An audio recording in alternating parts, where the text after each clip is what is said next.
This tape has been copyrighted by Platinum Training Centers. Any duplication or reproduction without written consent is prohibited. Well, I want to commend you for being here. I mean, most people would be out by the pool, it means that you're serious about your future.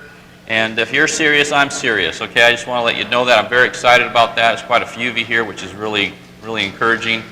I happen to believe that, your ability to overcome the issues or objections or areas of concern that clients have is a key to becoming successful at whatever you do in any business. I don't care what it is. Especially so in our business, you're not going to get to where you want to go unless, because whenever you're presenting a product, an opportunity, there are going to be objections that are going to come up. It's just because people are always skeptical, right? Before you do something with them. Even you could have the best thing going in the world, and still people are going to be skeptical. That's just part of the process. So your ability to overcome that skepticism, to help them rationalize a decision to go ahead with you, either as a client or as a new recruit, is the key to your future. I mean, it just is. So you got to get good at that. And also, you got one of the primary reasons you need to get competent and good at what I'm about to do is because you need to be training your people like I'm about to train you. If you duplicate yourself, that's a key to your futures. All of you, your ability to get people to your level of competence is the key to your success. And the more people you can get to your level of competence, that's where you're going to be successful. I've got a lot of people that are very competent. I've done a decent job of getting a number of people to a pretty decent level of competency, which is why I have the kind of business I have. It's that simple. It's not complicated. It's that. But first, I mastered it first, so then I could then duplicate myself, right? I mean, if you don't have it down, if the copy is not clear, then you know what happens, right? It doesn't come out very well, so you want to work on that. I wanted to share something with you in starting. I got this. I can't remember who gave this to me. Maybe if they're here, they'll remind me. But I got this at Jerry Ward. Where's Jerry? Is Jerry here? Anyways, Jerry gave this to me. That's right. He went. I guess I don't know who went to one of these training things. And in the training, what they found out in training people, that the components of training in a presentation, the percent who understand a typical presentation is 85%. The percent of people who can do the presentation is 15%, and the percent that actually do it is 5 to 10%. So when you present something, you get a very low percentage of people who actually do it, right? And what you ultimately want is you want this, right? You want your people to do something, right? Okay, so if you want them to do something, you want to know what's the most effective way to get people to do something, right? Because a lot of you are struggling to try to get your team to do something. You hire people, they come, they're excited, but they don't do anything. Anybody have that issue? Okay. Presentation's one way of training. Another is modeling. They just watch you. 85% can understand it, what you're doing. 18% can do it, and still only 5 to 10% actually do it.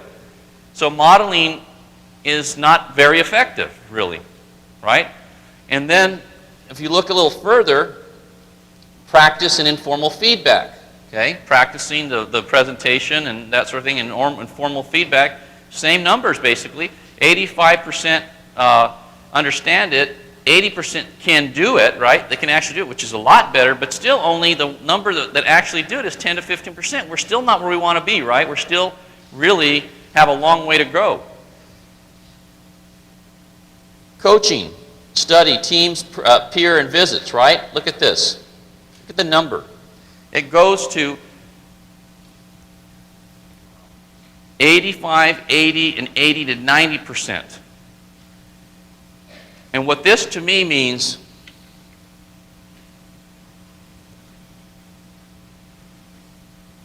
field training. See, the coaching, study, peer visits, when you're actually spending time with them. I think one of the reasons that I have developed a great business is because I was a prolific field trainer. That's what I was. And I don't see very many people doing that. What I've noticed in PFS is when people become regional vice presidents, they really, the amount of field training they do dramatically drops off. And how I know that? Because I look at the numbers every month and I look at the amount of production RVPs do. And my average RVP in my organization does somewhere between $1,000 and $2,000 a month in personal production, which means they're not field training anybody. And most of them are under $1,000 on an average. If you took an average month, most of them are doing under $1,000 in training, which means they're not field training, they're not coaching, they're not spending time, they're not developing the relationships with the people that ultimately are going to be their RVPs. So if you're not spending the time, if you're not in the field actually showing people how to do it, you're not duplicating yourself, which guarantees that you will never have a great business.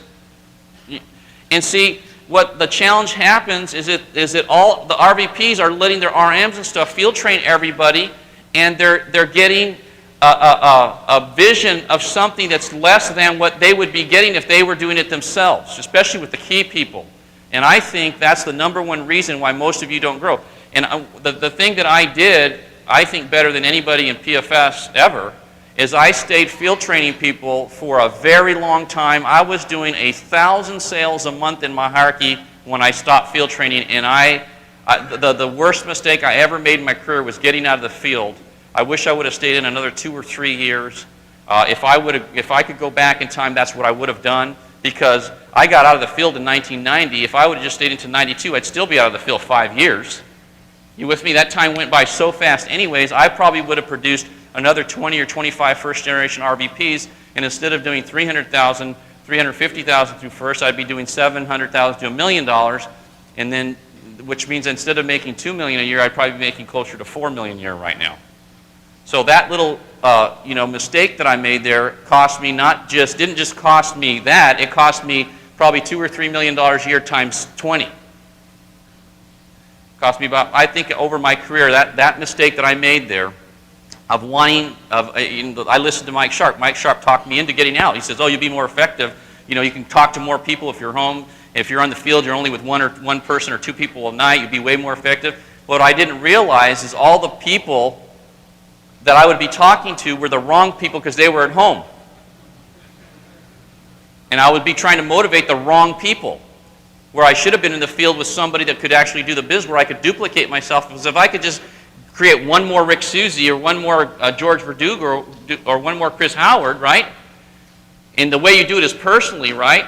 I probably could have easily produced 3 or 4 more guys like that over that period of time, because I would have spent the time with them, indoctrinated them with the right thinking, right? Built a relationship, locked them in, right? All that stuff. Instead, I've left it up to my RMs and stuff like that, right? Which that's a mistake. Just telling you, it's a mistake I made. And so those of you that I can't wait to get out of the field, I just want you to know how dumb you are, okay? Because you are really dumb. And I mean that.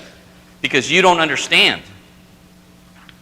I wasn't anxious to get out of the field. If you're really good, the field's easy. Folks, the field's easier than putting on meetings and doing all the other stuff to me. I got great feedback from being in the field because people, because I was always good at building relationships and getting people to like me and trust me. I would never go on appointments with people that didn't have qualified warm markets. I didn't field train people that weren't 5-pointers. I didn't go on any appointments that weren't totally in the market. I just didn't do it. I wouldn't do it. And if you took me once, I wouldn't go out with you again. And so as a result, my closing ratio was really high. I didn't, it was just great.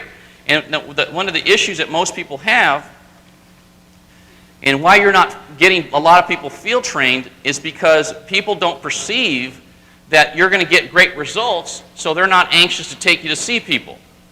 The thing that happened with me is that people knew that they were going to get great results, so they were anxious to take me to see people. You see what I'm saying? So what you need to do is get your skill level up. So what I want to do today is I really want to show you what it's supposed to look like, how you're supposed to, and I'm going to explain everything as I do it. I'm not just going to show you, but I'm going to talk you through it because it's just really, this is very important to your career. And I want to motivate you to get to Hopkins too, because everything I'm going to do is Hopkins 100%. And let me just tell you what Hopkins really is, okay? What that training is. It's your ability to ask questions. That's what you've got to get down. It's not coercing people or manipulating people or whatever the things you've thought of in the past. That's not what professional sales is. Professional sales is asking questions, leading people to a conclusion that's good for them. That's what you're trying to do.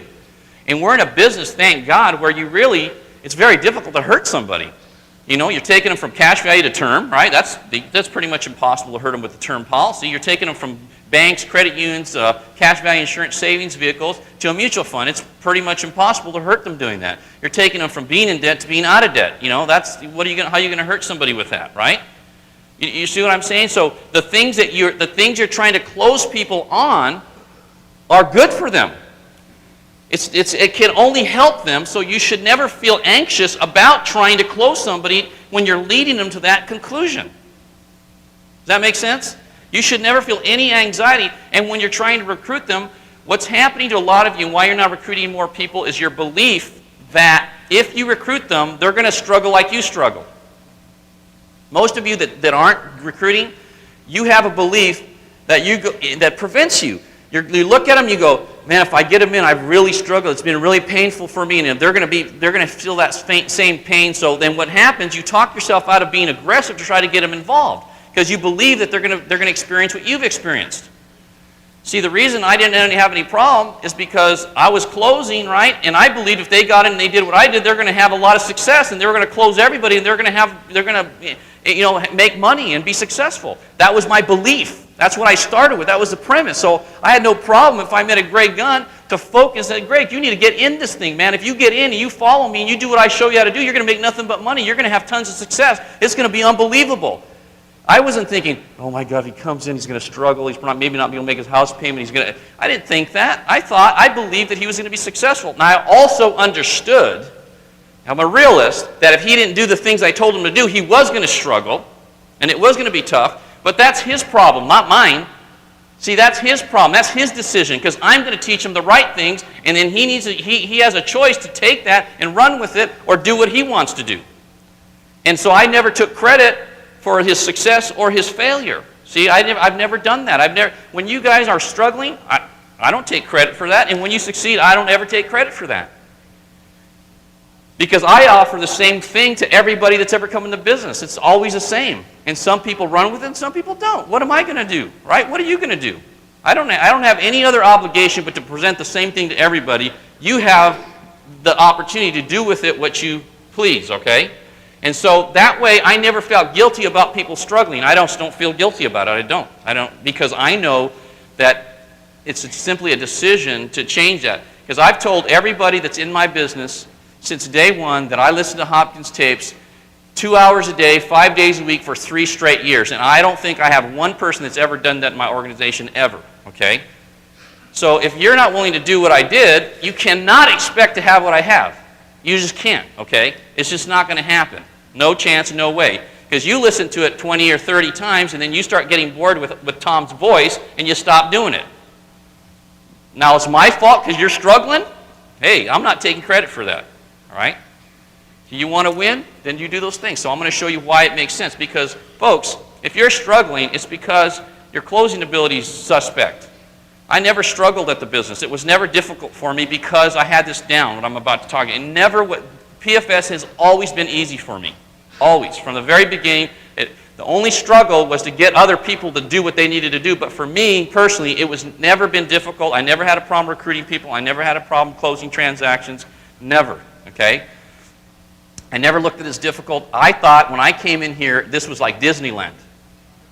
To take somebody from spending $100 a month for 50 grand to $400,000 in protection for $50, what's that? I mean, that's like a complete no-brainer, right? Or to take them from being in debt to taking them out of debt, I mean, that's a no-brainer, right? To take them from a 3 or 4%, 5-6% passive account to an average of 14% in a mutual fund, that's not even a sale. You guys don't even know what sales is. Sale is selling somebody to some young couple sitting across the counter from you that has $75 and closing them on a $1,000 wedding set and $60 or $70, $80 a month in payments for a year. That's a sale that they don't need, okay? But to take somebody to have them spend less money or get 4 times better rate of return or get them out of debt, that is not a sale. That's a joke. What you're looking at as difficult to me was like, what do you mean, no? What part of this don't you understand, okay? See, I didn't ever, you see, so what happens is all your perspective is what I'm getting at, see? Your perspective is what's preventing you from being successful. How you look at the thing is what is the difference, okay? It's the total difference. So what I want to do is I want to take some questions. Actually, can I have a volunteer, a couple? Anybody? A couple of people. 2 people, husband and wife, male, female. Oh, we'll have Dave and Tina Howard. They're right up from their RVPs. Oh, they're already out of their seat. Come on, we'll have the Georges up here, okay? All right, man. We need another chair. Could we get another chair up here? Another chair? Here.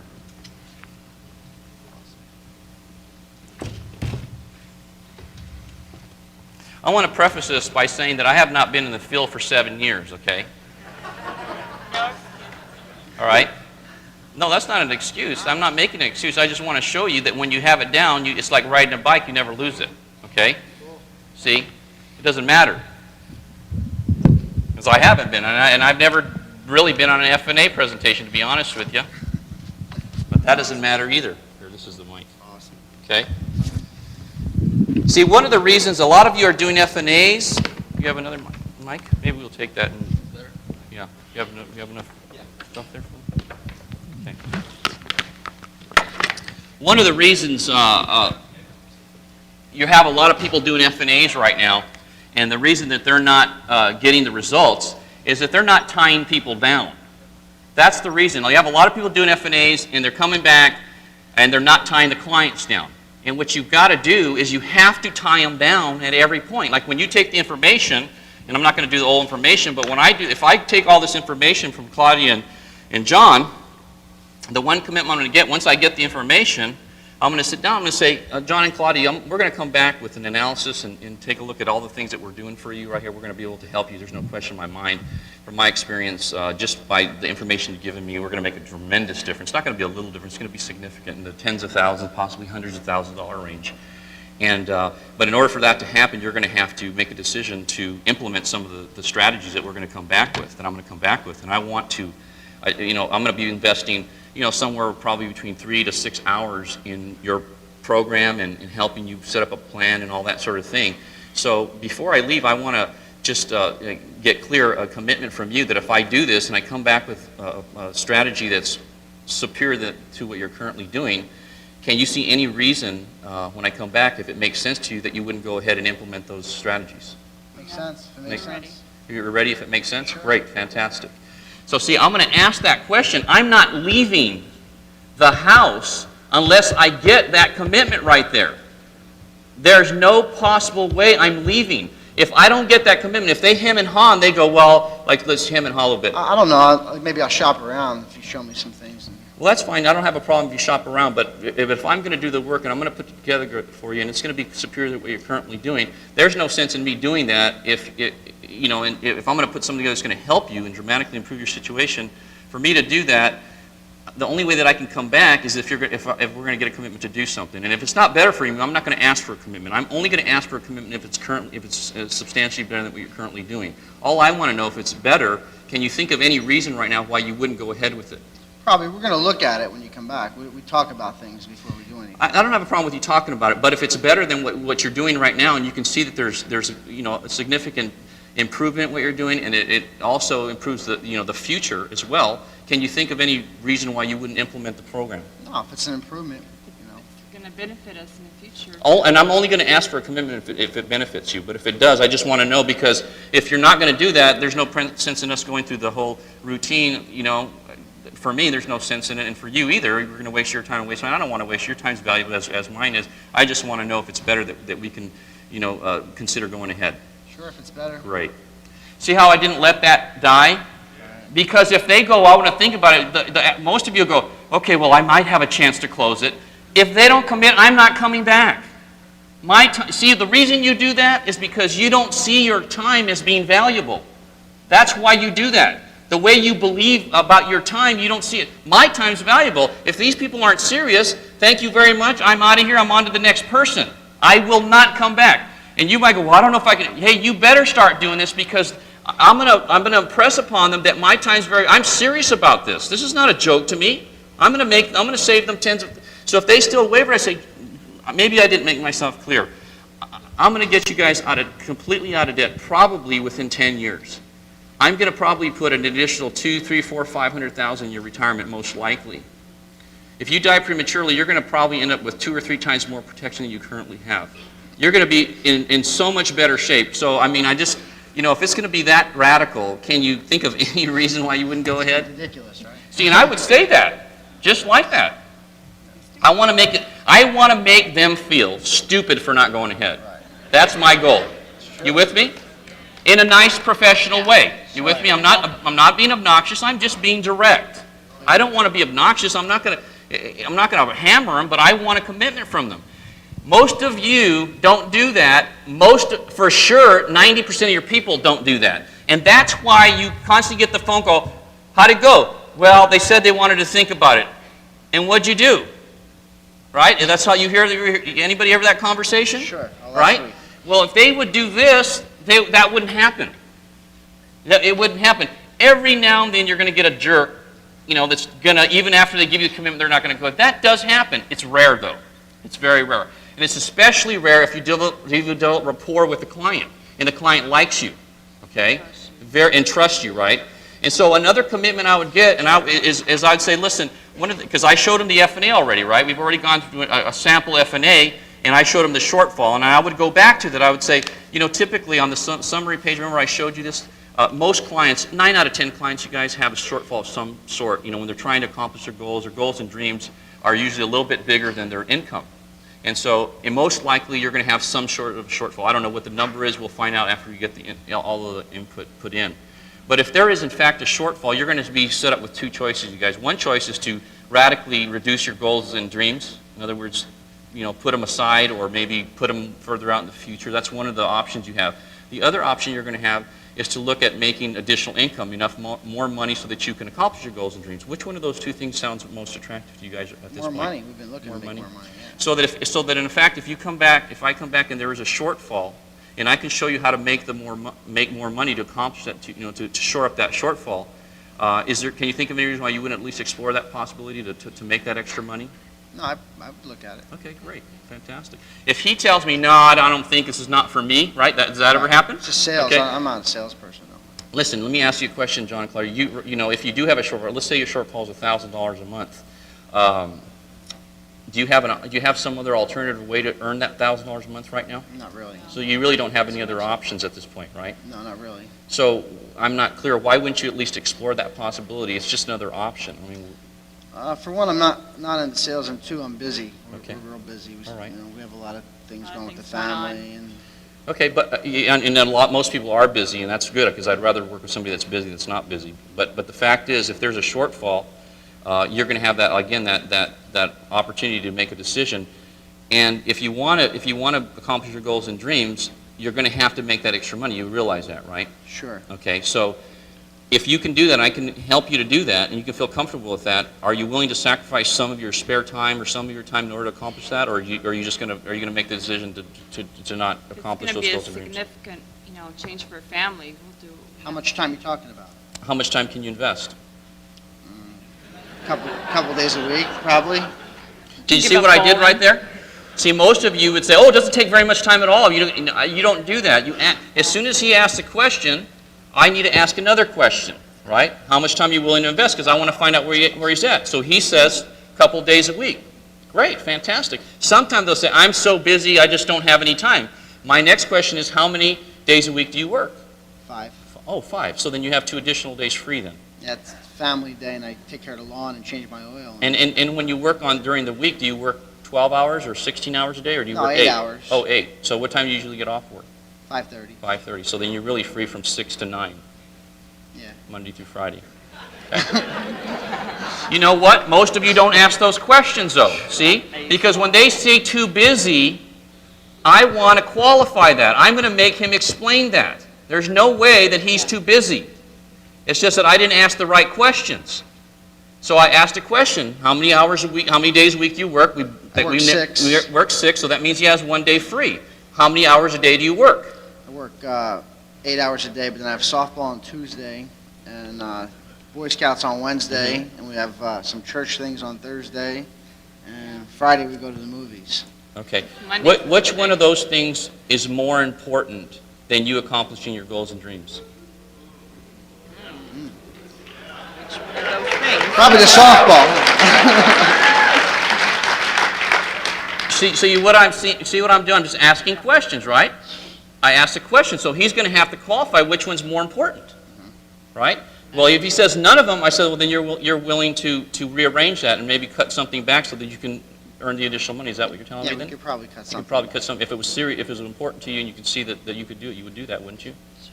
Great, Add super, value. fantastic. See, it's just a question thing.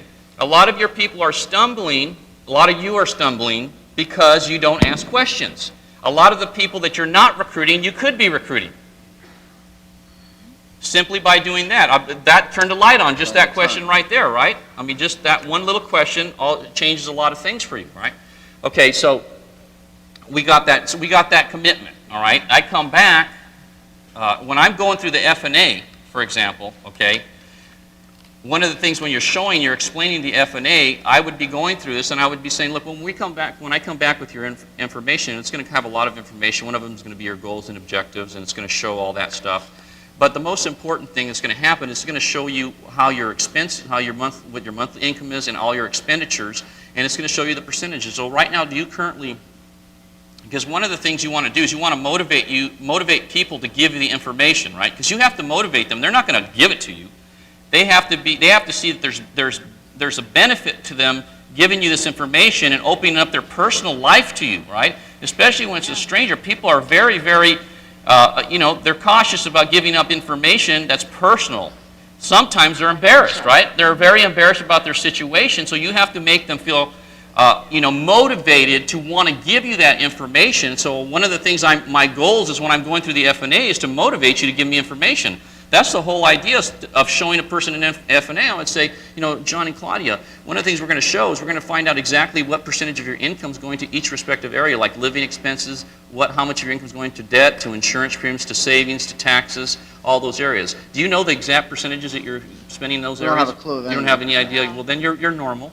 So then it would be important for you to have that, right? So that you would like to know that information, right? Mm-hmm. So one of the ways we're going to do this, when we take the information, it's very imperative that you're very, very thorough and we cover every little detail and we get a lot of information so we can be very exact on where the percentages are. The other thing we're going to find out is what your assets are and then what your liabilities, which equates to your net worth. Because see this net worth right here, this example shows $37,000, right? This person's net worth. Well, that number is critical. If that number, do you think a person with a $37,000 net worth can retire? No. Because even at 10%, that's going to give them $3,700 a year in income, which is not possible. So whatever your number is, and I don't know what that number is, that number has to be significant in order for you to retire. And what I found out about wealthy people is wealthy people always know what their net worth is, and people that aren't wealthy don't even have a clue what net worth even I is. didn't even know what net worth meant. Right, exactly. So wouldn't you feel it's important if you wanted to be wealthy to know what your net worth is and then to have a plan of attack to make sure that net worth number grows? That's the thing that I'm going to help you with the most, is I'm going to help you grow that net worth number so that you can get financially free. Okay? Sounds good. Isn't that exciting? See, I want to sell value, and then retirement. On retirement, we're going to find out what your retirement needs are, okay? And see, do you know what your FIN number is right now? What's a FIN number? It's your financial independence number. What the number is of cash you have to have accumulated in order for you to be financially independent. You don't know what that number is? So do you want to know that number then, don't you? Sure. Okay, so that's another thing I'm going to be able to do is show you what your FIN number is. Okay, exactly what that is with this. See, from this person's FIN number is $3 million. They have to have $3 million for them to be financially independent. You have a number too, and your number will be different, but you need to know that. The other thing is, we're going to cover college education. Do you know exactly the amount? You have 2 children, right? Mm-hmm. Okay, do you know exactly the amount you need to save on a monthly basis in order for your kids to go to college? No. No? No idea? You'd want to know that number, right? So that at least you can start moving in that direction, even if you're not moving in that direction. That's another thing we're going to show you. Any goals and dreams, if you wanted to, like you said that you wanted to buy a bigger home, right? Yep, That was one of the things you wanted to do. Well, you want to know exactly how much you have to put aside in order to accomplish that, right? Sure. Yeah, Right, well, otherwise it'll never happen. Or else it'll never happen, exactly. Debt elimination, you guys have some debt, we found that out, a little bit of debt, right? Do you have a debt elimination date? Debt freedom date, rather? Do you have a debt freedom date set up already? No. I Okay. don't know how to get out of it. See, one of the things that I'm so most excited about, to be honest with you, is that I'm going to put together a plan to get you completely debt-free. And I don't mean just, pay off a couple of bills. I mean pay your home off, pay your cars off, and pay all your debt. If you had no debt, how much less stress in your life would you have right now? None. Hardly None? any. It'd be None? a piece. What would you do differently that you don't do now if you had zero debt right now? Probably save more, travel. Yeah. What else? How about you, Yeah. Claudia? What would you like to do? Have the kids in private school. Oh, great. Get her out of Great. work. Do you already have you picked out the school? Do you know which one you'd like to send Yeah. them to? Right. There's a great school next. Right. close by. It costs just expensive to send Oh, them it's to private school. $7,000 a year. It's Oh, Warren Walker. 7,000? Yeah. Oh, so what does that work out to monthly? That's 600. 600. And So, with 2 kids. but if you didn't have a house payment, and you didn't have any car payments, Oh, you have no they can credit, go then there, that would be a yeah. piece of cake. It wouldn't be stressful, right? You could still do that and save money. Yeah, they're still Right? little right now, so we can start saving. So that's one of the most significant things I'm going to do. I'm going to show you a plan that's customized for you guys to get you completely debt-free. Isn't that exciting? Sure is. Right. So what I'm going to do is I'm going to make him excited about being out of debt. See? I'm going to sell that as a major feature. And I'm going to get them talking about what would they do? Where would they, how would they live differently? How would they feel? Because see, if you start getting people imagining what would it be like to be debt-free, can you imagine not having a house payment? Can any of you imagine not having a house payment? Not having any car payments? Not having any credit card payments? With the incomes you currently make, if you had no house payment, no car payments, and no debt payments, your standard of living, your quality of life would be significantly different. Your mental outlook on life would be radically different, right? Your relationship with your spouse would be radically different. Your kids, and when your kids come up to you and ask you, hey, Dad, I want to get this new pair of Nikes. I just saw Michael Jordan wearing them.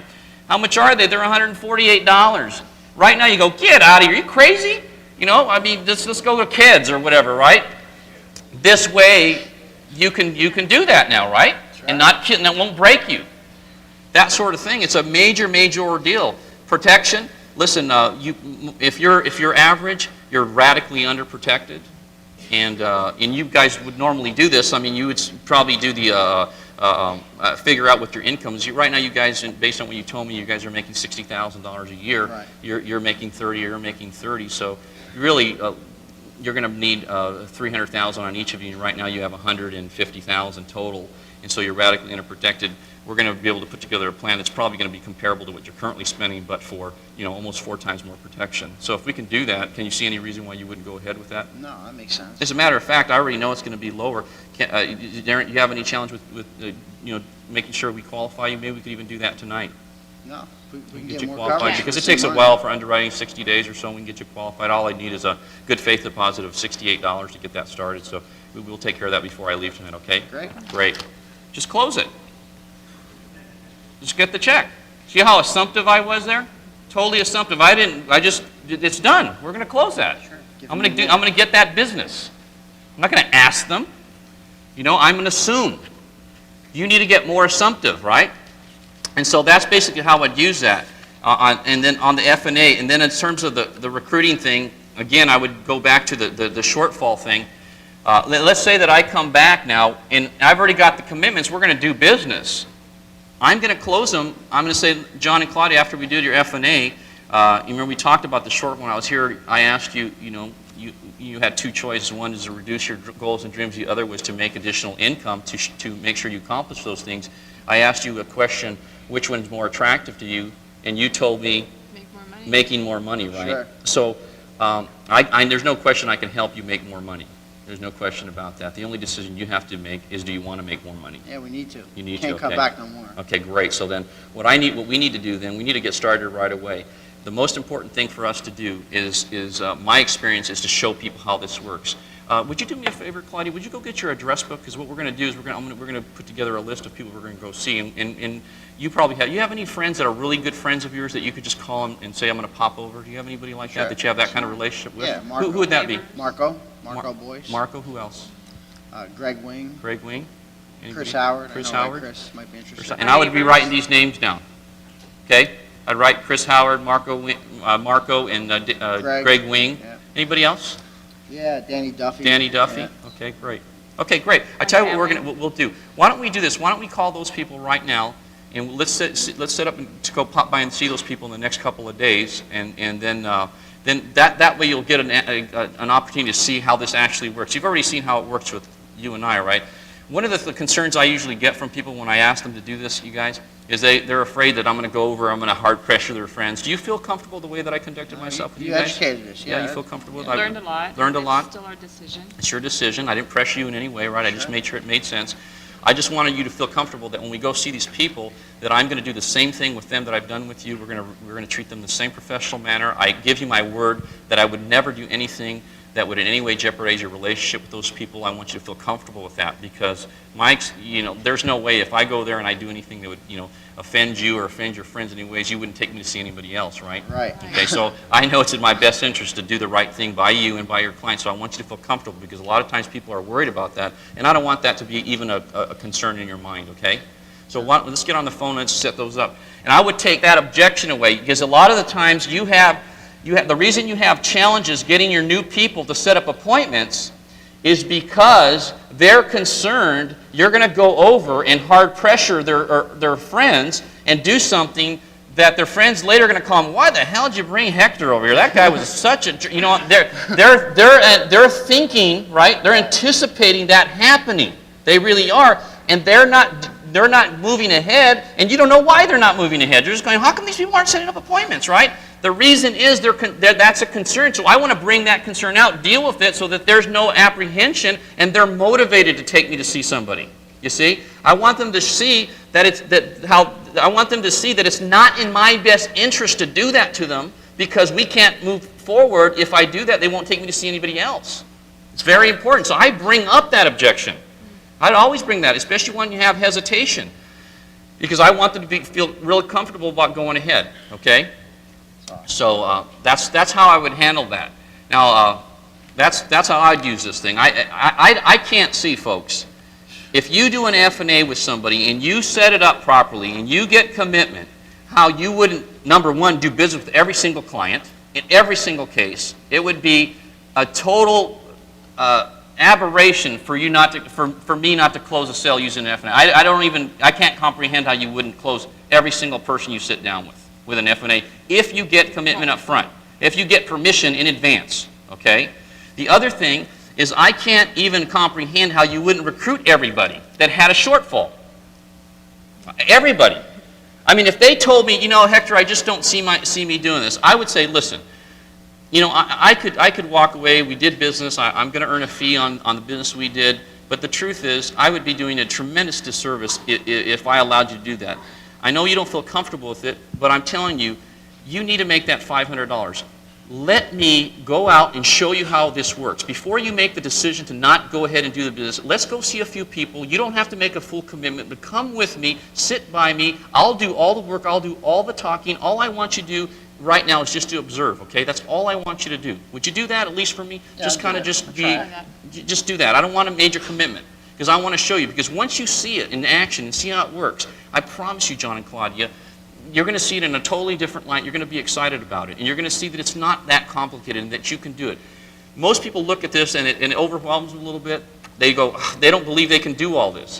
It's a lot of stuff, isn't it? Sure is. But you know what? I didn't learn this in a day, and neither will you. It's going to take you maybe 3 months or something like to figure this out. And I'm going to go with you, and I'm going to go over this as many times as necessary till you feel comfortable with it. I won't allow you to go and see anybody or do anything on your own until you tell me, Hector, I don't need you anymore. Get out of here. I don't need your help. All the way along, I'm going to hold your hand. I'm going to help you through that, okay? I want you to feel comfortable with that. So I won't have you do anything that's uncomfortable, too uncomfortable for you. I'm going to be there, okay? Don't worry about that. Because I know you're the kind of people, everybody's not the right kind of people for this. I mean, you're married, you're homeowners, you got children, you have good jobs.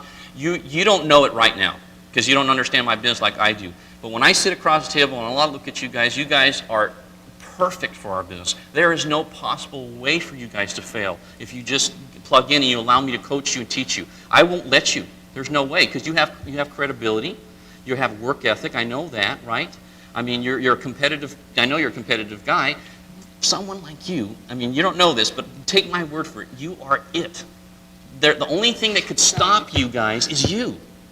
That's all. No one, but you're going to be successful. So I don't want you to say no before you have all the facts until you really understand it. Okay, so would you do that for me? Would you help me out and just come with me on a couple of these referrals? You're going to give me the referrals anyways, right? Sure. And these referrals that you're giving me, these 10 referrals that I've gotten, I don't know what they're worth. They might be worth 4, 5, 10, 15, maybe a 500,000, maybe a million. I don't even know until we get to see them. Most likely it's closer to 500,000 than it is to 10 because of the kind of people you are.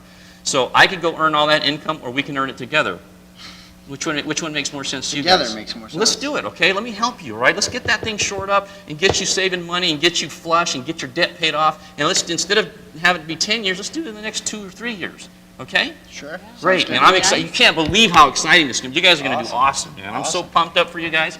See, that's how I would talk to them, just like that. You see how I sold them on them? You need to sell people on themselves like there's no tomorrow. Most of you don't do that. And you sit in front of somebody that's qualified, you need to tell them that, because they're looking at this, they're overwhelmed, they're going, I can't see myself doing that, I can't see myself being that smooth, I can't see myself understanding all that information. That's what they're thinking. Their belief is they can't do it. Your job is to convert that belief, to change it. When I started working with Chris Howard, he didn't believe he was going to make $1 million a year right then. I guarantee you that wasn't part of his belief system. He was going, I could see myself making 150, 200, maybe, it's 300 maybe or something, but $1 million, that wasn't. I worked on him incessantly about that. Telling him every time I talked to him, you can do it, you're capable, you got what it takes, man, you're different, you're special. And so that's how you do it. Same thing with John. I've done that with John too, maybe not to the same extent, but a lot of time. John was not, you were making when you started, how much were you making? 30 grand. 30 grand when we started working together. Now, this year you're going to make 250, 300. 250, 300, right? 5 years later. Okay, well, he didn't see himself making 3. He wanted to just make money to pay his doggone bills probably at that point, right? I mean, that was kind of where you guys were at, not to make $1 million. Have kids and be able to afford a nice house and all that sort of stuff, right? And so you've got to work on people's belief, okay? The belief is what drives everything, you guys. Your belief systems right now are what dictate how you act. If you don't see yourself doing it, right? If you don't see that you could be successful, you will never put the work effort into what you need to do it. You won't, because you're thinking in your mind, oh, I don't see myself doing that. Why should I work that hard? Why should I struggle? Why should I sacrifice? Why should I work 14 hours a day, right? Because your belief is what prevents you from doing that. But if you get somebody, if you believe that you were going to make $500,000 a year, who cares if you worked 14 hours a day for 5 years, as long as at the end of the 5 years you know you were going to be making 500 grand and you'd be set and you'd be on easy street. You wouldn't care about how many hours you put in, would you? Not at all. So what's preventing all of you from putting that kind of effort forward is your belief system. Your belief system is predicated a lot to a large extent on your ability to do what I'm talking about, to overcome objections and that sort of thing. If you have that down, then you have a high belief. The thing that I had going for me when I came in the business, I already had this Hopkins stuff down, so I had a real high belief level. I believed that if I put the work in, I'd be successful. So I had no apprehension about working 16, 15, 18-hour days. It never even bothered me because I knew it was temporary. I had total belief that it was temporary. So while I was doing it, I never felt sorry for myself. I never felt like, poor me. I just went, this is a means to an end. I'll get there. It's just part of what I have to do. It's a totally different way to approach the business. You with me? Completely different. Okay? So that's why this is important. So hopefully this was helpful. Thank you guys. Awesome. Appreciate that. The one thing that I'm always doing, the reason I'm a fanatic about self-improvement, folks, and I am a fanatic about it. I spend a lot of money on self-improvement today. It's a normal month for me is to spend about $300 a month at a bookstore, okay? That's normal, okay? Very normal for me to do that. And I'm reading stuff all the time, all kinds of different stuff. And the reason I'm doing that is because I'm working hard to raise my belief that I'm worth $10 million a year and $20 million a year. That's what I'm trying to do. I understand that the more information, the more knowledge I have, the more confident I am about what I'm doing and who I am, then I start believing that I'm really worth more. A lot of you haven't put any effort in, so your belief about what you're worth is so low right now. That's why you make what you make. I believe I'm worth every penny of my $200,000 a month right now. Every penny. And I've worked hard at that, and I just want to motivate you to start feeling that same way, but you can't do it if you expect to get all your information and all your knowledge strictly by coming to a meeting or having somebody spoon feed you that information and you don't go out of your way to learn it on your own, right? On addition to what you get in the meetings, you're never going to get to where you need to get. You're just not going to. So what I want to do now is to take the next step, and I want to start taking questions. So there's a mic up here. If you have any questions, any objections that you want to have me overcome, or anything you want to, now's the time to do it. So I guess we're going to start with Chris Howard here. Great. Okay? And we'll role play them all, okay? Great. So you can see how it works. Well, one thing is people are starting to see that recruiting is really a sales process. That's okay? right. That's what it is. And they need to get good at overcoming objections on the recruiting end of it, just like you did with the F&A and the sales objective. So the main objections people hear is, you know, like Hector, I'm not really a salesman. You don't really see yourself as being a salesperson, Chris? Is that what you're saying? No, I've never really dealt with people a lot, and I was a mechanic, and I never really dealt with the public a whole lot. You're a mechanic right now, right? Yeah. Okay. So were you born being a mechanic, or did you learn how to be a mechanic? I learned. Huh? I learned it. You learned it? Over a period of Yeah. years. When you first started, were you kind of nervous when you started working on your first engine, like you might make a mistake because you didn't know everything?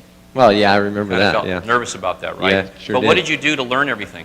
I just learned more and read more and did it more. Put some time in, actually practiced it, right? Yeah. Probably tutored under somebody, right? Somebody mentored you, another mechanic kind of helped you a little Yeah, bit? yeah, that's That sort of exactly what thing. happened. And little by little, your confidence grew as you learned more and understood more about how it worked, right? Right? And today you feel pretty comfortable. You look at an engine and you can knock it apart and put it back together and make it work, can't you? Sure. Could you ever imagine when you first started doing that? Well, now you put it that way, yeah, you're right. Right? So see, learning sales is the same thing. It's really, but the difference is only words. And you know how to talk, right? Yeah? So if I can teach you the right words, then there's no reason why you can't do it, right? Well, yeah, I guess. Okay? It's just putting the words in the right order is all it is, right? People come up with questions, and if you know the answers to the questions and they feel comfortable with it, they'll go ahead. That's all there is to it. You could do that. There's no question. If you're smart enough to put together an engine, break it down, I couldn't do that in a bet, okay? There's no way I could do that. That intimidates me like you can't believe. Oh, But it's I not know really if that I hard. put the time in, you could teach me how to build it, take an engine apart and put it together if I put enough time in, right? Oh, yeah, it's easy. And that's just like I know that I could teach you if you're motivated. And you told me you wanted to accomplish your goals and dreams, right? Yeah. And you can't do it on a salary that you're making being a mechanic, right? Yeah, that's So then true. you have to do something different, don't you? Yeah, definitely. So that if I could take you by the hand and coach you and train you and make you feel comfortable, like, can you think of any reason why you wouldn't at least give it a go? At least give it a go, wouldn't you? Can you see why you wouldn't at least give it a go? Well, yeah, if you'll show me how. I'll show you how. I'll take you by the hand. I'll walk you through it. Don't worry about it. It's okay to feel nervous. Everybody's nervous. I was scared to death when I first started. But you know what? I at least tried. At least I had the guts to try.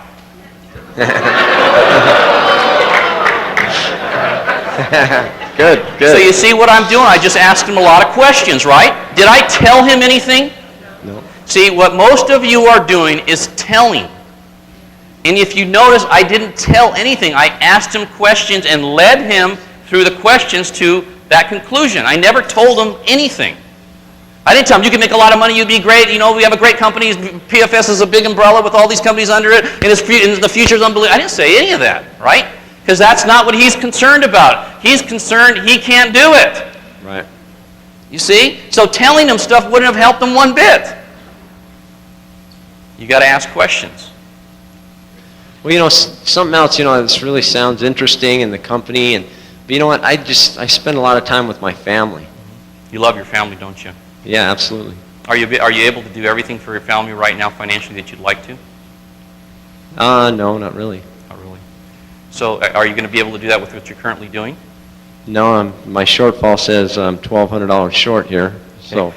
So do you think you could get together with your family and talk to them about what you really want to do and explain to them why it would be important for you to invest some time in learning a new business so you can make additional income to accomplish those goals and dreams? Do you think they'd understand that? Yeah, we just spend, like on Sundays, you know, the weekends, usually we spend the whole day together. Usually we'll just have to maybe make some adjustments. That's great. I mean, we're not talking about taking every hour of every day. We're talking about maybe 10, 15, maybe 20 hours a week maximum. So if we took like, you know, maybe a Monday and a Wednesday and maybe a Saturday afternoon, we could probably fit it all in. That would still give you Sundays and those couple other nights, and you could work that out. And you know, it's just like if you were going to go back to school and get your MBA so that you could improve, you could move ahead in your career, you would get with your family and discuss what you're going to do. That would mean the time away from your family to accomplish that goal, right? So you could improve your quality of life, right? That's the same thing, except we're talking about owning your own business where someday you could have ownership. Don't you think they'd understand that? So how much time do you think it'll take? How much time do you think you could invest? Well, I mean, if you could talk to them and stuff, what do you think you could invest realistically? maybe 3 days a week. 3 days a week? Okay. That would probably be somewhere around in the area of maybe 15 hours. Okay. You'd feel comfortable with 15 hours, wouldn't you? Yeah, maybe. We can get try started with that. 15 hours, no problem. That'll be perfect. We make enough. See what and then once I've got him in, right? We can turn the 15 to 20 or 25, right? But right now, he doesn't understand what's going on. I just want to get him in. Okay? My goal is to get him in, not to tell him everything. I just want to get a start. And if you notice, I want to make everything seem easy, piece of cake, no sweat. I'll take care of it. I'll do everything in the beginning. I don't want him to feel, I don't want to go, listen, you got to be really tough to do this business. You got to be focused, you got to be intense, you got to be awesome, you got to be, I don't want to do that. I want to scare him to death, right? I want to say, hey, no problem, I'll take care of everything. It'll be a piece of cake, right? And then when I take him out, I make it look easy. One of the reasons that I got people going is when I take them on appointments, I would make it look easy. They'd go, well, that was easy. Well, they didn't know how many hours I put into making it look easy, right? That's okay. I want to lock them in. Once they're in, they're in. Okay? That's the key. That is a key right there. So you're showing a lot of success, then I can see that I can see myself learning that, and Right. it just takes time. Right. And I'm going to tell you, you're going to be successul. You know, I know about Chris. Chris was a professional motocross racer and stuff. He was a competitive guy, right?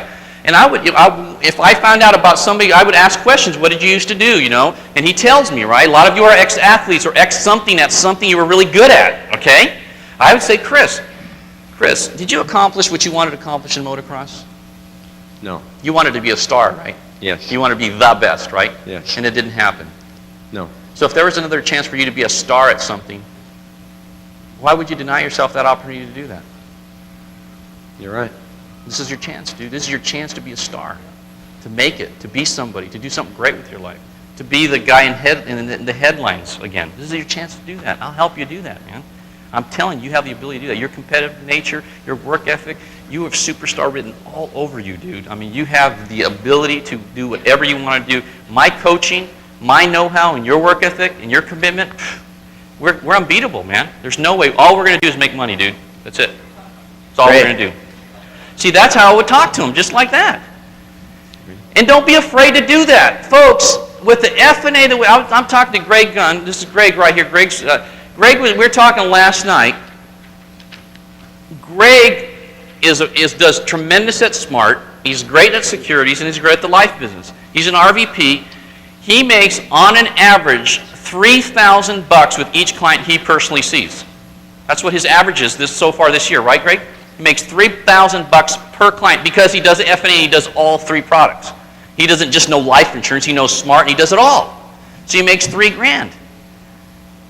That is a lot of money. 4 clients a month is $12,000 a month on his own dime.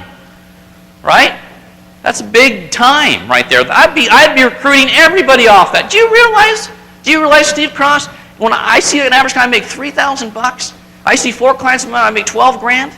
You right now, you have a great job making $4,000 a month, but you could be making 3 times that just on your own, and if you build a team, forget it, man. You'd be like wealthy, dude. I mean, it would be incredible. How could you not do this? How could you say no to yourself? I didn't say to me, to yourself. Did you notice that? How could you say no to yourself? Danny Duffy. Excellent, Mark. How you doing? Just a few couple. How about sitting across the kitchen table and getting me to an op meeting? Like this is an We'll just appointment? got done with the appointment. You get me to an op meeting or someone. Start with that one first.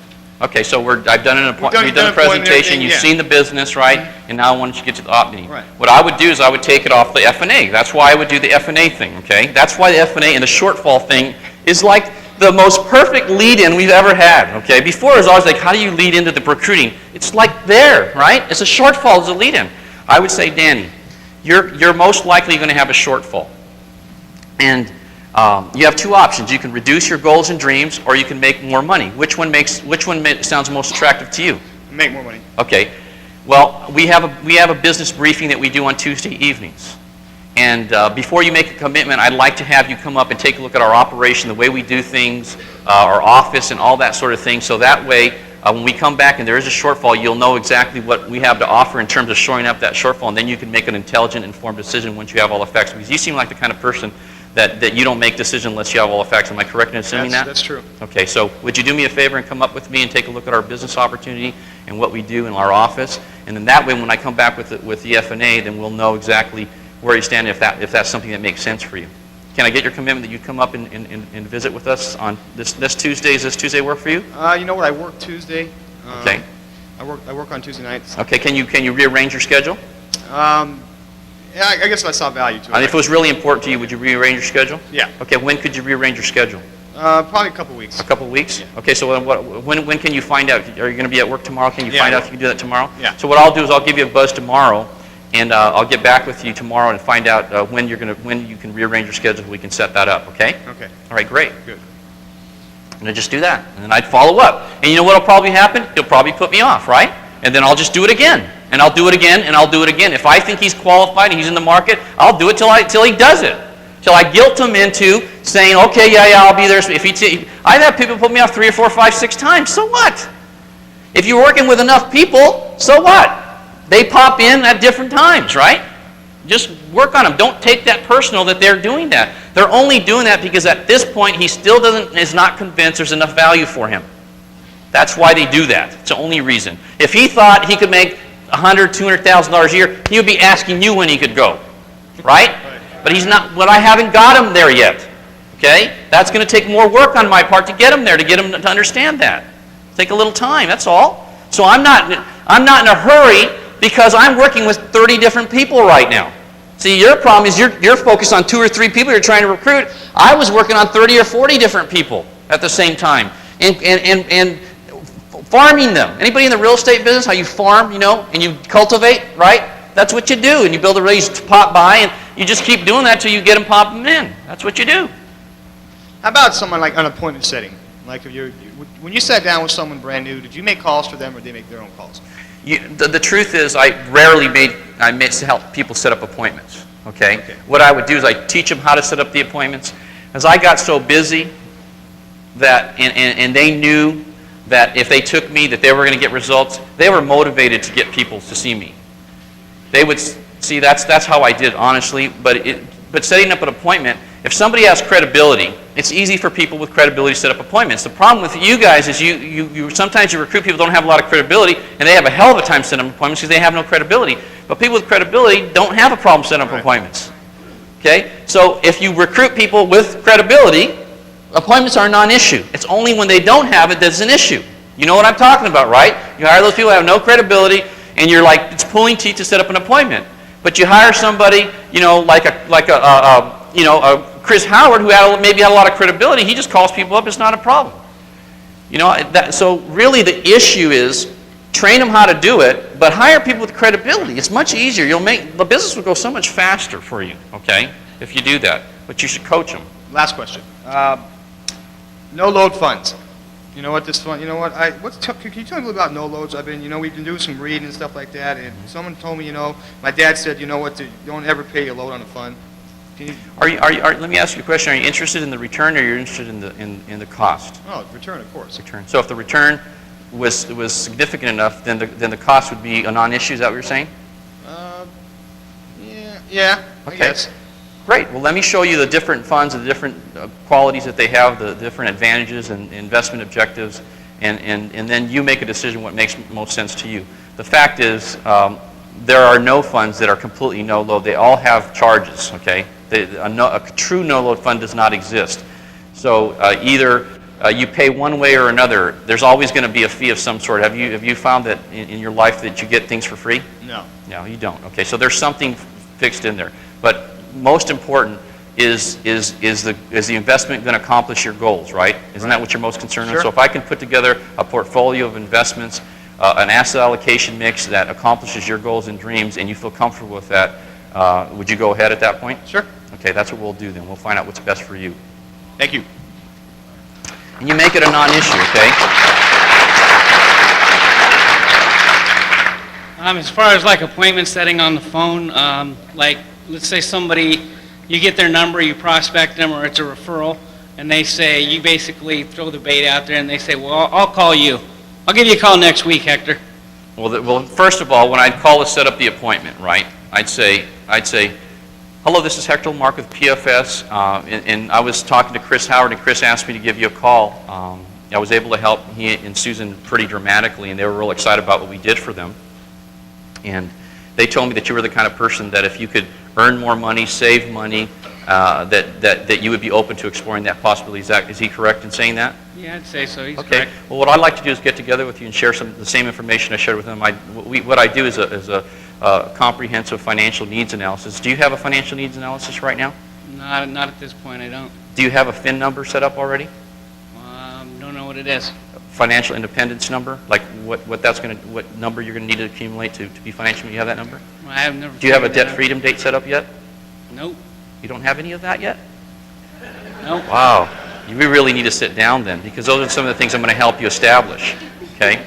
So I've got Wednesday and Thursday on my free days this week. Which one of those days might be better for you? Well, my wife works. We live in Vegas, and it's like a 24-hour town. My wife works swing, and I work day shift. So neither of those days. When are you good. together? What days are you? Or what hour are you together? Well, we kind In a of. week.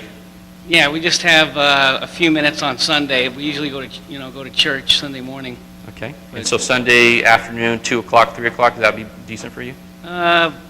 Yeah, we could probably maybe make time then. Okay, great. So you have a calendar with you?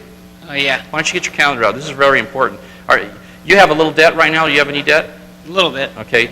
So one of the things I'm going to be able to help you with is you get completely debt-free. Would you be interested in becoming completely debt-free? Well, obviously. That's one of the main. Is that important to you? Very. Okay. Yeah. Is it important to you to get a high rate of return on the money that you save and invest? Yeah, definitely. Good. Is it important to you to pay the least amount for the most protection when it comes to your insurance products that you own? Sure. Which one of those things would be the most important to you? Probably getting out of debt at this point. Okay, well then that'll be the thing we'll focus on the most then. What I need for you to have out when I come by, so that we won't waste any time, could you have your all your savings and investment and retirement information out for me, all your insurance stuff out, so we can make sure you're spending the least possible amount on the insurance that you have, and make sure you have all your your debt information, and then I'm going to help you put together a program to eliminate all those things. I'm really looking forward to it. I think you're going to be incredibly excited. In talking to Chris and Susan, they said you were really fantastic people, and that that you would be excited about it. So I'm looking forward to meeting you, and I've got that in my calendar. I won't bother to call you because Chris and Susan said you were a man of your word, and that's that's good enough for me. Okay? Great. Super. I'll see you Sunday at 2 o'clock. All right. Just one more. I'm not really interested. Not interested at all. Not interested in what? Well, in even looking at it. So you're out of debt already? Well, pretty much. I really don't have a whole lot of debt. Are you saving all the money you want to save right now? Well, just a couple $100 a month. That's about Are it. you getting the absolute best rate of return you possibly can get on the money that you're saving right now? Not really. I have like a CD at the bank, and Oh my God, are you kidding? well, my Well, mom told me. are you aware? Do you know the rule of 72? No. Oh my goodness, we need to sit down. My gosh. Hey, listen, are you spending? Do you feel like you spend too much on insurance right now? Uh, Do you like paying insurance premiums? Not really. So that if I could help you reduce that, wouldn't it make sense for you to explore that?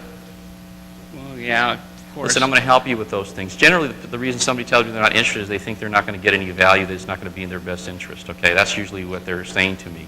Do you kind of feel like I'm going to waste your time? Is that kind of what's really how yeah, you're a feeling little right bit. now? Yeah, a little. So if you felt confident I wasn't going to waste your time, you would feel more comfortable sitting down, right? Definitely. Okay, I Yeah. give you my word of honor that I'm not going to waste any of your time, okay? As a matter of fact, this is something I would do sometimes if it was really tough, I'd say, Victor, not to be presumptuous, but approximately what do you earn on an hourly basis at your current, your profession right now? I make about $19 an hour. Okay, so I give you my word. If I waste any of your time, I'll probably need to take about 20 or 30 minutes, but if I waste any of your time, I will pay you the $19. I'll pay you $20, okay, if I waste your time. All right? Sounds good. That way you have absolutely no risk, okay? All right. The worst thing that Makes could happen sense. is you could sit there and listen to some guy and he'll give you $20. That's the absolute worst situation, okay? So what day was better for you? I've got Wednesday, Thursday open this week. Which one of those days makes most sense for you? Thursday. Super, fantastic. Now you Great. can't do that unless you're confident, right?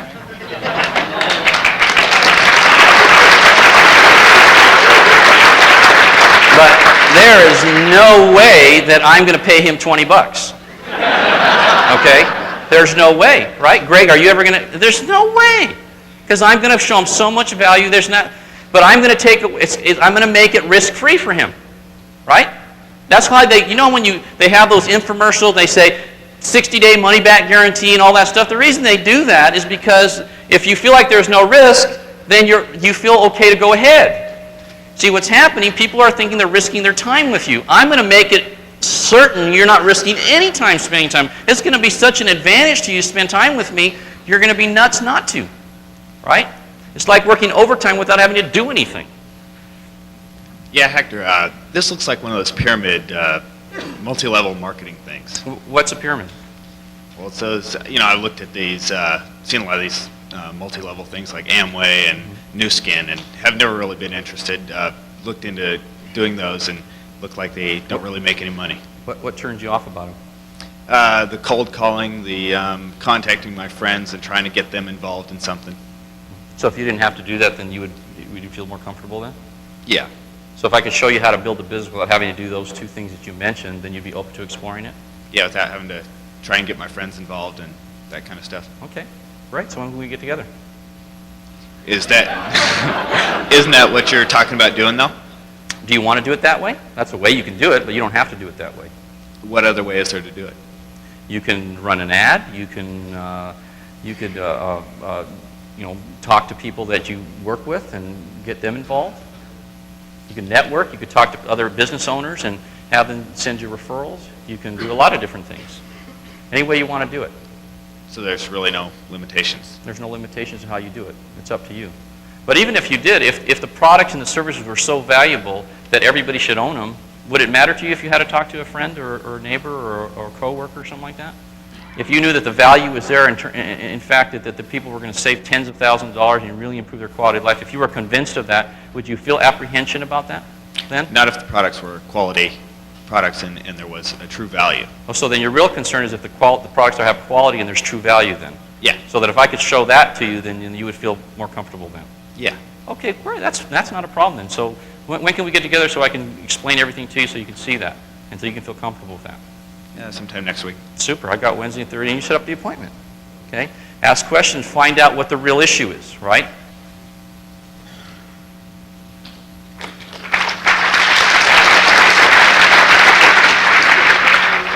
I've heard this one, that people don't like to do sales. Mhm. So how would you handle that one? Ask them why.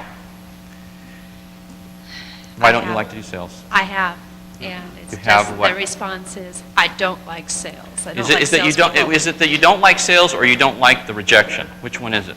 I just don't like salespeople hassling me, and I don't like the idea of hassling other people. Oh, so your perception of salespeople is that they hassle people and that you have to hassle people to be a salesman? Is that Yeah, so- that is it's a negative image type Oh. of thing. Yeah. Okay, I'm really sorry that you have that impression. That you actually never encountered a professional salesperson, have you? Well, I've encountered a lot of salespeople. Yeah, but not a professional one. I guess Have you not. ever bought something from somebody and felt really excited about making that purchase and you really liked the person that you bought something? Have you ever bought anything in your life that you enjoyed the interaction, the transaction? Yes, Yeah? And how do you feel about that salesperson? that they weren't too bad.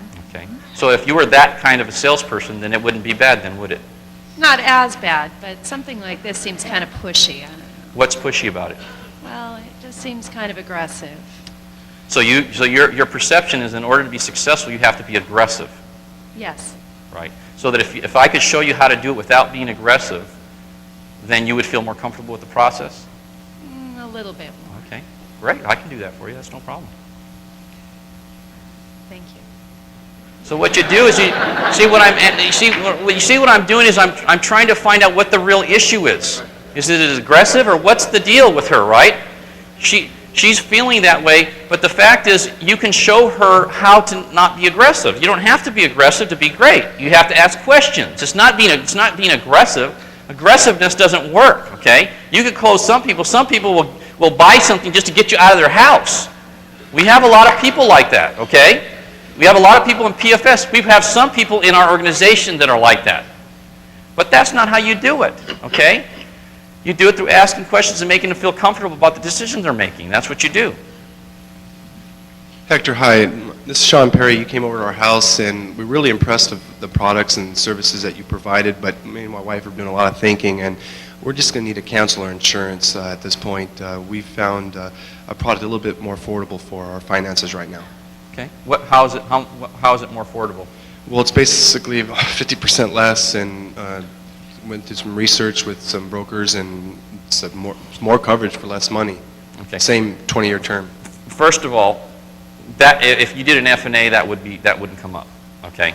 That's a non-issue. Price is a complete non-issue when you do an F&A. Our insurance is not cheaper than ever. There's a lot of insurance products out there that are cheaper.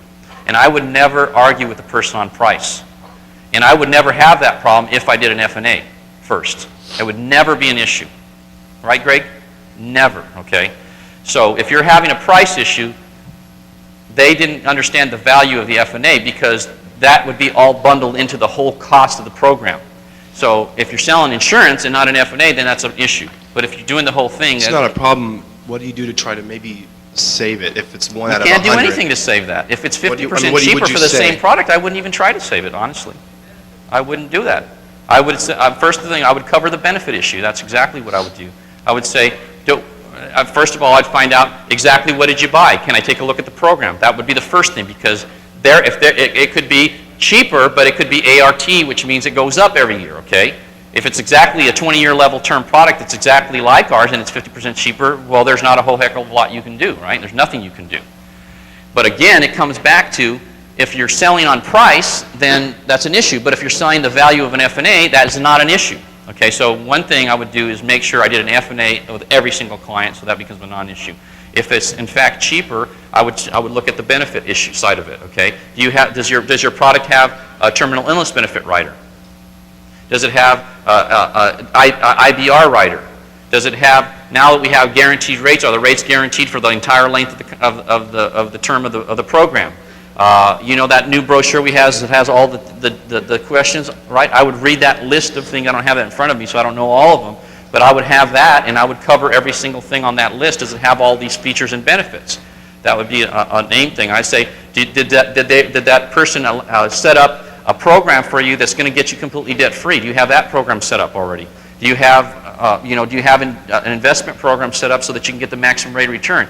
See, because if you did all those things, you know, somebody could find it a little bit cheaper. They're not going to switch for that reason. Did you hear what he said there? Yeah. Okay, that's another issue. Also, you know... Why don't you come and say that over here, John, on the mic? Yeah, we'll repeat it. Okay. This is good. But I still want to really hit hard. I'm telling you, you guys that are running this program, you're not doing it. What he said, you have to handle all that on the front end now. Right. Okay?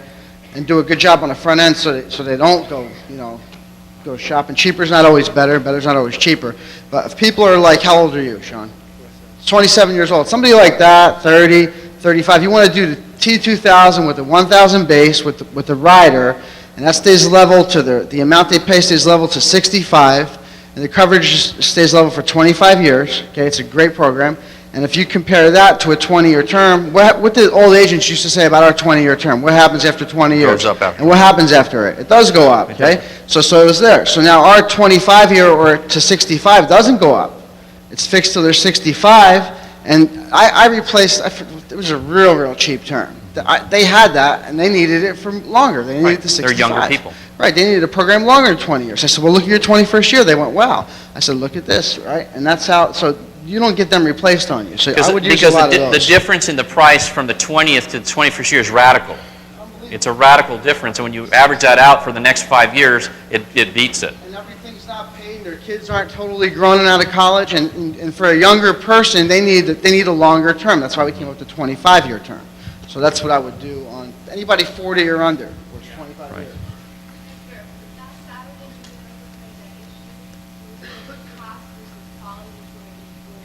Yeah. Another question you would ask that is that when they're talking about cost, you say, listen, what's more important to you, the cost or the quality of the program? And then they'll tell you. If they say cost is, well, then they need to go with that term insurance. If the quality is, and say, well, then ours has. There's a lot of term out there. There's no term that has all the features and benefits ours has. It doesn't exist. There's nothing that's as good as ours from the features and benefits standpoint, even though there may be lower cost ones. Can I just say one thing, Hector? I was just thinking about it. If you're marketing an insurance and you're an insurance agent, you have a lot of competition in that regard. But you're marketing an F&A. There's no competition. That's exactly. So that should be a non-issue. That's exactly what I was saying. See, exactly. we're not in the term insurance business anymore. No, we're not. If you're selling term insurance, you're selling the wrong product, okay? The F&A is the product. You're not, if you're selling mutual funds, you're in the wrong business. If you're selling loans, you're in the wrong business. You sell the F&A and then everything else that goes with that. Those are all part of it, but the products are not the products. You need to get away from selling products and into selling the F&A, and then instead of selling one product, you sell 4 or 6 now with we got this new stuff coming out. Another question? Yeah, you know, I really want to get into this business. It's just I'm not getting the support from my wife. I'm just going to have to pass right now.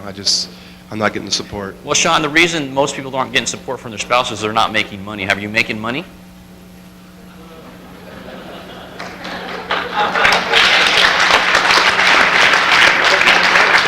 The only reason you don't have spouse support is you don't make money. If you make money, I don't know any spouses that aren't supportive. I've never seen any. I've been doing this for 14 years and not seen a non-supportive spouse with somebody that's making money. Okay? So, excuse me? Then, well, obviously the first couple of months, the way it is set up, has been set up, you're not going to make any money. You just have to get them to understand where you're headed. That the money's, but most spouses will give you 60 days to at least get licensed and stuff. After that, you need to get results. You know, you need to be results oriented. So generally, people that have a challenge with their spouse is they're not results oriented. You know, they have to be results. I mean, you got to get checks from people. That's why closing is so critical. It's so critical to keeping your people in the business. You lose people because they don't make money. End of story. End of story. I have never lost people that really make money and save money and are sound financially. People that leave just don't make money. People that make money stay. I mean, it's that simple. So then the way you make money is by closing, right? Haven't you noticed that? When you close them on giving you a check, you get paid. Okay? So if you don't do that, you don't get paid. Just another real quick issue on the cost, and especially if you're doing the F&A. I had a client, they had $100,000 in debt, about $100,000 in debt, needed a 20-year policy, but by the way I did the plan, they're going to be debt-free in 10 years or slightly less. So I gave them a $200,000 20-year and a $100,000 10-year rider, and I said, here it is, $118 a month, and in the 10th year, your insurance cost drops, doesn't go up. How much did it drop by? It dropped down to 93. Okay. And they were ecstatic. And I gave them the referral letter, and they said, that doesn't sound like me. Let me give you my referral letter. And it was even better than... Yes, I'm going to get it Monday, as a matter of fact. What Mark just said there, what Mark did was a custom term. The new F&A, though those aren't aware of it. Do you know about that, Mark? You know about the custom term? Okay, that's what you did. You did it manually, but it's custom term. What he did was custom term. Now when you do an F&A on somebody, it's going to automatically calculate, let's say that the client has, like that, is going to be out of debt in 10 years. It would automatically propose that, and let's say they had kids that were 3 years old, and it was 15 years till they go into college. It'll sell them whatever their college education needs are. It'll propose 15 years for that, and then it'll propose either 20 or 25 for the income replacement, and that client will have 3 different policies, and it'll be paying the lowest possible price for the most coverage, and it'll be customized, and that's another way you eliminate the competition because no one does custom term, okay? And the only way you're going to be able to do that is with the F&A. If you don't do an F&A, you're not going to do custom term on your own because it's too damn complicated, okay? But if you do it that way, it's simple. It's a piece of cake. So it's incredible. I'm telling you, those of you that aren't like 1 billion% sold on F&A, you are so lame, I don't even know what to tell you, okay?